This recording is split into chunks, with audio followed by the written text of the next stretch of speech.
સાદર જય જિનેન્દ્ર મિત્રો, કાલે જે આ ટીઆરપી માં દુઃખદ ઘટના થઈ, મને બહુ દુઃખ થાય છે આપ બધાને કહેતા, પણ મારી સાથે જે આ ઘટના થઈ છે, હું કાલે ત્યાં માત્ર ને માત્ર માનવતાની દ્રષ્ટિએ અહીંયા જોવા ગયો હતો ઓર મારી સાથે ગેરવર્તન પ્લસ મને ગલત સમજવામાં આવી ગયું હતું. મને ઈ વાતનું જરાય દુઃખ નથી, થઈ જાય છે ઈ, પણ હું આપને જે આ ફોટો બતાવી રહ્યો છું, હું ઈ આરોપી નથી, મારું નામ જ અલગ છે.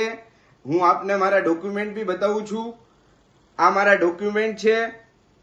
અંકિત સંપતલાલ સાંખલા મારું નામ છે. હું આપ બધાય મીડિયા પાર્ટનર જેટલા દેશ વિદેશમાં, રાજકોટના, ગુજરાતમાં, આપ બધાને નમ્ર વિનંતી કરું છું કે આ વિડીયો જલ્દથી જલ્દ આપ હટાવો. આમાં મારી ઓર મારી ફેમિલીના માટે બહુ આ ખતરનાક સાબિત થઈ શકે છે. તો આપ બધાને નમ્ર વિનંતી કે આ વિડીયો આપ જલ્દથી જલ્દ ડિલીટ મારશો અને આ વિડીયો જલ્દથી જલ્દ આપ વાયરલ કરશો. ધન્યવાદ. સાદર જય જિનેન્દ્ર.